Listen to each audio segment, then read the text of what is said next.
सेठ आबिद पाकिस्तान की पुरस्कार शख्सियत के बारे में जिंदगी के नाकाबिले यकीन कहानियां। पाकिस्तानी एटमी रीप्रोसेसिंग प्लांट तक पहुंचाने वाला हीरो कौन था? पाकिस्तानी गोल्ड किंग के नाम से मशहूर सेठ आबिद कौन है? पाकिस्तानी गोल्ड किंग इंडिया से रवाबित क्यों थे? बहनोई को दिल्ली से सोने की 44 ईंटों के साथ क्यों गिरफ्तार किया गया?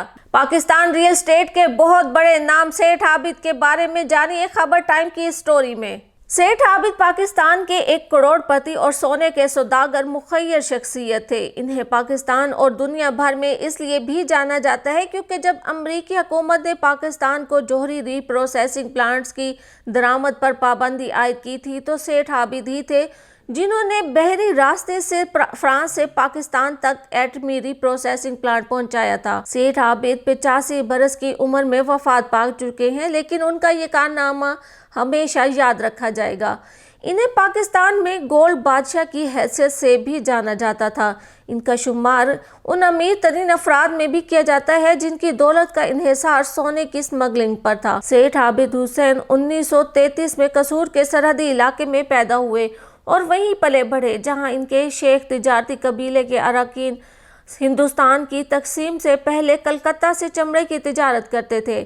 सेठ आबिद 1950 में इस वक्त कराची मुंतकिल हो गए जब इनके वालिद ने कराची के सराफा बाजार में सोने और चांदी का कारोबार शुरू किया। ऐसे ही कुछ माहीगीर जो दुबई से कराची सोने की स्मगलिंग करते, इनसे मुलाकात के बाद सेठ आबिद ने सोने की स्मगलिंग की दुनिया में कदम रख दिया। 50 की दहाई के इख्तिताम तक उन्होंने एक माहीगीर कासिम भट्टी के साथ मिलकर पाकिस्तान में सोने की स्मगलिंग में अपनी इजारादारी कायम कर दी।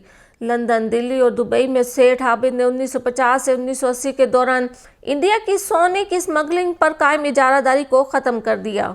इब्तदाई तौर पर यह निज़ाम करीबी रिश्तेदारों के नेटवर्क पर मुश्तमिल था। इनके भाई हाजी अशरफ, जो बहुत फरावानी से अरबी ज़ुबान बोल सकते थे, दुबई में मुकीम थे, जबकि इनके दामाद गुलाम सरवर अक्सर और बेशतर दिल्ली जाते थे और सोने के स्मगलर हरबंस लाल से मुलाकात करते थे। सेठ आबिद का नाम पहली बार इंडियन प्रेस में इस वक्त सामने आया जब 1963 में टाइम्स ऑफ इंडिया ने खबर दी कि पाकिस्तान के गोल्ड किंग के इंडिया में रवाबित हैं, जबकि इनके बहनोई को दिल्ली में सोने की 44 ईंटों के साथ गिरफ्तार किया गया। अप्रैल 1958 में लाहौर जाने वाले एक मुसाफिर को कराची एयरपोर्ट पर रोका गया तो उसके पास से 3100 तोले सोना बरामद हुआ। कराची कस्टम हुकाम ने जब प्रेस हैंडआउट में बताया कि उन्होंने 200 तोले सोना जब्त किया है तो पुलिस की तहवील में मौजूद इस मुसाफिर ने इनकी तस्दीक की कि ये 2000 नहीं बल्कि 3100 तोले सोना था। ये शख्स जल्द ही जेल से रिहा भी हो गया और सिर्फ 5 माह बाद ही कसूर के करीब वाक़या एक सरहदी गांव से नमूदार हुआ, जहां इसे अमृतसर पुलिस से बचने के लिए सोने की 44 ईंटें छोड़कर फरार होना पड़ा। 6 साल बाद ये शख्स दिल्ली पुलिस की गिरफ्तारी से बचने के लिए इस बार मंजर आम पर आया जब वो चांदनी चौक में मोती बाजार के एक ताजिर के साथ सोने का एक मुआहदा कर रहा था। ये शख्स तो पुलिस से बच निकलने में कामयाब हो गया, लेकिन इसका साथी पकड़ा गया और पुलिस ने इससे सोने की 44 ईंटें भी बरामद कर ली। इस शख्स का नाम पाकिस्तान और इंटरपोल की फहरिस्त में शामिल था और ये अक्सर दिल्ली, दुबई और लंदन का सफर किया करता था। इस शख्स का नाम पाकिस्तान और इंटरपोल की फहरिस्त में शामिल था और ये अक्सर दिल्ली, दुबई और लंदन का सफर किया करता था और यह शख्स कोई और नहीं, सेठ आबिद ही था। सेठ आबिद का शुमार उन स्मगलरों में होता है जो पाकिस्तानी तनाजुर में सोने की स्मगलिंग और स्मगलिंग की मैशत में इंतहाई अहम किरदार अदा करते हैं। ब्रिटिश एयरवेज में काम करने वाले चार्ल्स मेलोनी को सेठ आबिद का बरतानिया में सहूलतकार समझा जाता था। सेठ आबिद हर बरस हज करते और अरब शेख ऑपरेटर्स के साथ अपने ताल्लुकात को बेहतर बनाते। जब इनका स्मगलिंग का कारोबार मजीद वसी हो गया तो उन्होंने पंजाब के सरहदी इलाके के देहातों में रहने वाले कुछ एजेंट्स को सोने की स्मगलिंग के फ्रेंचाइज दी, जिनमें नुमाया तौर पर घुर की दियाल और अवाम कम्युनिटी के लोग शामिल थे। सेठ आबिद के दर्जनों हरीफ थे, लेकिन किसी के पास भी इन जैसी सलाहियतें, रवाबित और सरमाया नहीं था। इनके बहुत से हरीफों के होते हुए सेठ पर कभी भी फर्दे जुर्म आयद नहीं की जा सकी, हालांकि इसके खिलाफ मुतअद्दिद FIR दर्ज थी। 1950 और 1960 की दहाइयों में सेठ आबिद की स्मगलिंग की तिजारत ने दुनिया भर में फरोग पाया। लाहौर, कराची, दुबई और लंदन में सरमायाकारी और असासों की बदौलत इन्हें पाकिस्तान के سب سے زیادہ دولت مند لوگوں میں شامل کیا جاتا تھا۔ 1970 کی دہائی میں سیٹھ عابد کی اسمگلنگ کی وسیع کارروائیوں کو ذوالفقار علی بھٹو کی حکومت کے دوران کچھ رکاوٹوں کا سامنا بھی رہا اور ان کے کچھ اثاثوں پر قبضہ کر دیا گیا۔ 1974 میں کچھ ایسا ہوا جو کسی نے بھی نہ سوچا تھا۔ لاہور شہر میں سیٹھ عابد کی رہائش گاہ پر پولیس کا چھاپا پڑا، جس میں تقریباً 12.5 ملین پاکستانی کرنسی، 40 لاکھ مالیت کا سونا، 20 لاکھ مالیت کی سوئس گھڑیاں برآمد ہوئیں جنہیں قبضے میں لے لیا گیا۔ اس کے علاوہ 3 گاڑیوں اور درجن بھر گھوڑوں کو بھی اسمگلنگ میں شامل ہونے کے حوالے سے تحویل میں لے لیا گیا۔ کراچی میں سیٹھ عابد کی رہائش گاہ پر بھی چھاپے کے دوران بڑی تعداد میں غیر ملکی کرنسی اور سونے کی اینٹیں برآمد کی گئیں۔ سیٹھ کی گرفتاری کا معاملہ نہ صرف پاکستانیوں کی روزمرہ کی گفتگو کا حصہ بن گیا بلکہ بھٹو حکومت کے لیے ریاستی ریٹ کا بھی ایک ٹیسٹ کیس بن گیا۔ پاکستان میں انتہائی مطلوب شخص کی تلاش کے لیے ملکی تاریخ کا سب سے بڑا آپریشن لانچ کیا گیا، جس میں پاکستانی فوج، پولیس، رینجرز اور نیول گارڈ کی چھاپہ مار ٹیموں کو تشکیل دیا گیا۔ ستمبر 1977 میں سیٹھ عابد نے اپنی مرضی سے ضیاء کی فوجی حکومت کے سامنے رضاکارانہ طور پر ہتھیار ڈال دیے اور اپنی ضبط اثاثوں کی واپسی کے لیے بات چیت کی۔ اسی سال دسمبر میں سیٹھ نے لیفٹیننٹ جنرل جہاں زیب ابار کو جناح پوسٹ گریجویٹ میڈیکل سینٹر کے لیے تعمیراتی منصوبے اور عباسی شہید اسپتال کے برن وارڈ کے لیے بڑی امداد دی۔ سیٹھ اب کوئی کاروباری مجرم نہیں بلکہ ایک پرعزم محب وطن بن چکا تھا جو ریاست اور معاشرے کی بھلائی کے لیے فراخ دلی سے عطیات دے رہا تھا۔ ان کی اس شہرت میں اس وقت مزید اضافہ ہوا جب ان کا نام ملک کے جوہری پروگرام میں بھی سامنے آیا۔ 1986 میں Pakistan central board of revenue نے 3100 تولے سونے کی واپسی کی اجازت دی، جسے 1958 میں کسٹم حکام نے کراچی ایئرپورٹ پر سیٹھ عابد سے اپنی تحویل میں لیا تھا۔ پاکستانی تناظر میں سیٹھ عابد کو بڑے پیمانے پر ایک ایسے شخص کے طور پر جانا جاتا ہے جس نے پاکستان کے جوہری پروگرام کی ترقی میں معاونت کر کے ایک اسمگلر کی حیثیت کو شہری لیجنڈ میں منتقل کر دیا۔ بہرے اور گونگے بچوں کی فلاح و بہبود کے لیے حمزہ فاؤنڈیشن جیسے ادارے قائم کرنے کے علاوہ سیٹھ عابد نے فلاحی اداروں کو مالی اعانت فراہم کی، جس میں لاہور کا شوکت خانم کینسر ہاسپٹل بھی شامل ہے۔ ان کا نام قومی سطح پر اس وقت مشہور ہوا جب انہوں نے ایک ٹی وی شو میں نیلامی کے دوران کرکٹر جاوید میانداد کا شارجہ اننگ میں استعمال ہونے والا بلہ اپنے بیٹے کے لیے 5 لاکھ روپے میں خریدا۔ 1990 کی دہائی تک وہ لاہور کے مختلف مقامات پر وسیع پراپرٹی رکھنے کی وجہ سے شہر کے سب سے زیادہ وسائل رکھنے والے پراپرٹی ڈیولپر بن کر ابھرے۔ وہ کراچی میں بھی کئی جائیدادوں کے مالک تھے اور پاناما لیک میں نام آنے کے بعد انہوں نے اپنے اثاثے برٹش ورجن آئی لینڈ میں منتقل کر دیے تھے۔ سیٹھ عابد نے اپنے آپ کو ایسے شخص کے طور پر پیش کیا جس نے سونے کی رسائی کو عام لوگوں تک پہنچایا۔ سیٹھ عابد کا کہنا تھا کہ انہیں سونے کا بدنام اسمگلر کیوں کہا جاتا ہے، وہ اپنی بہنوں اور بیٹیوں کی شادیوں کے لیے سستا سونا فراہم کر رہے ہیں۔ سیٹھ عابد کے بارے میں پاکستانی ذرائع ابلاغ میں شائع ہونے والی خبروں کو دیکھا جائے تو سیٹھ عابد کے بارے میں کچھ اور کہانیاں بھی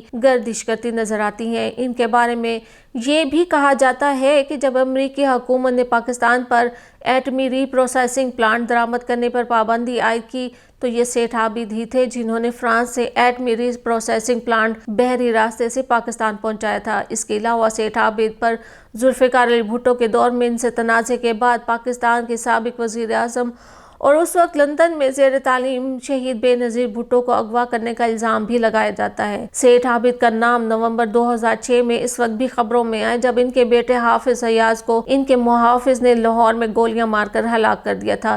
اس کے بعد گزشتہ کئی برس میں سیٹھ عابد کا نام نہ سنا گیا۔ 18 جون کو سیٹھ عابد کی بیٹی کو ان کے اپنے ہی بیٹے نے قتل کر دیا۔ یہ جرم ذاتی نوعیت کا تھا، تاہم اس کے پس منظر میں اسٹاک مارکیٹ میں ہوا ایک فراڈ، اسمگلنگ، جائیداد کے تنازعات اور پاکستان کے امیر خاندانوں کی ذاتی افسوسناک کہانیوں میں سے ایک کہانی ہے۔ 2017 میں سیٹھ عابد کے داماد ان کی قتل ہوئی بیٹی فرح مظہر کے شوہر مظہر رفیق مفرور تھے۔ راتوں رات انہوں نے اپنا دفتر بند کیا، اپنے فون آف کیے، تمام جرائم کی دستاویزی ثبوت مٹائے اور نیب اور SECP کو پیچھے خود کو ڈھونڈتا چھوڑ کر ملک سے فرار ہو گئے۔ کسی نے ان کو خبر دی تھی کہ ان کی بروکریج کمپنی کے خلاف تحقیقات شروع ہو چکی ہیں۔ وہ اپنے ساتھ 600 سے زائد موکلوں کے 2 ارب روپے بھی لے اڑے۔ ذرائع الزام لگاتے ہیں کہ SECP کافی عرصے سے مظہر کے کیس کو دیکھ رہی تھی، لیکن سیٹھ عابد کے اثر و رسوخ کو استعمال کرتے ہوئے وہ مسلسل بچتے رہے اور یہ بھی ممکن ہے کہ وہ MC سیکیورٹیز کو اپنے سسر کی رقم غیر قانونی ذرائع سے باہر بھجوانے کے لیے استعمال کر رہے ہوں۔ کسی کی بروقت اطلاع کے باعث مظہر تو حکام تک پہنچنے سے पहले ही फरार होने में कामयाब हो गए। पिछले 5 साल से वो सैकड़ों अफराद जिन्होंने इनके कारोबार में सरमायाकारी की, इन्हें इनकी रकम वापस नहीं मिली और मजहर रफीक को वापस भी नहीं लाया जा सका। इस दौरान इनकी अहलिया को समाजी हलकों में शदीद बेइज्जती बर्दाश्त करना पड़ी, क्योंकि जिन लोगों के पैसे मजहर लेकर भागा था वो इनके समाजी हलके के ही लोग थे। 2021 में सेठ आबिद की वफात के बाद अपने वालिद के रसूख से भी वो महरूम हो गईं। पैसे की इस खानदान को कोई कमी न थी, लेकिन अब ये आपस में लड़ना भिड़ना शुरू हो गए थे। यही वो मौका था जब मजहर रफीक के बेटे फहद मजहर का अपने घर के एक मुलाजमा के साथ अफेयर शुरू हुआ और इसी अफेयर की वजह से ये वाकया पेश आया जिसमें फहद मजहर ने अपनी वालिदा को कत्ल करके खुदकुशी का रंग देने की कोशिश की। लेकिन इनका भाई जो अपने खानदान के साथ अलहदा रहता है, इसने पुलिस को बताया कि फराह और इनके बेटे के दरमियान कुछ मसाइल चल रहे थे। ये यकीन से नहीं कहा जा सकता कि ये कत्ल हादसाती तौर पर हुआ या फहद मजहर ने मंसूबे के तहत किया, लेकिन अब तक की सूरत हाल से यही लग रहा है कि ये वाकया वक्ती गुस्से के बायस पेश आया। एक वक्त था कि सेठ आबिद लाहौर शहर का सबसे बड़ा आदमी था, इसकी दौलत बेहिसाब थी और ये शहर में सबसे ज्यादा जायदाद का मालिक था, मगर सेठ आबिद की औलाद में ज्यादातर पैदाइशी तौर पर कुव्वत समात से महरूम थे। इनका सिर्फ एक बेटा और 2 बेटियां ही कुव्वत समात रखते थे, जिनमें से एक फराह मजहर भी थी। फराह के भाई सेठ अयाज अहमद सेठ आबिद की वाहिद नरीन औलाद थे जो कुव्वत समात रखते थे और वालिद का काम उन्होंने ही बड़ी हद तक कई सालों से संभाल रखा था। दोनों एक दूसरे से बहुत करीब भी समझे जाते थे, लेकिन 2006 में अपने एक प्रॉपर्टी प्रोजेक्ट के दौरे पर सेठ अयाज अहमद को इन्हीं के मुहाफिज ने गोलियों की बौछार करके कत्ल कर दिया था। गार्ड नफसियाती मसाइल का शिकार था, लेकिन ख्याल किया जाता है कि ये या तो किसी पुराने दुश्मन का किया धरा था या फिर किसी मुखालिफ ग्रुप का जो सेठ आबिद और इनके बेटे को रास्ते से हटाना चाहता था, क्योंकि जिस रोज़ ये वाक़या पेश आया सेठ आबिद को भी अपने बेटे के हमरा जाना था, लेकिन किसी निजी मसरूफियत के बायस वो ना जा सके। बेटे की वफात के बाद सेठ आबिद ने खुद को घर तक ही महदूद कर लिया था। जनवरी 2021 में इनका इंतकाल हो गया। इसके बाद फराह मजहर भी अपने ही लेपालक बेटे के हाथों कत्ल हो गईं। वो अरबों रुपए जो इस खानदान की मलकियत थी, इनकी जाने न बचा सका। पाकिस्तान के साबिक वजीर आजम इमरान खान ने कराची में शौकत खानम अस्पताल की फंड रेजिंग तकरीब में सेठ आबिद का जिक्र शारजाह में पाकिस्तान इंडिया के क्रिकेट मैच के तनाजुर में किया। इनका कहना था कि सेठ आबिद ने शौकत खानम कैंसर हॉस्पिटल की बहुत मदद की थी। सेठ आबिद के बारे में मौजूद तमाम कहानी और कयास आराइयों में कितनी हकीकत है और कितना झूठ, इस बारे में कुछ नहीं कहा जा सकता। ताहम यह हकीकत है कि सेठ आबिद की शख्सियत आज भी किसी राज से कम नहीं।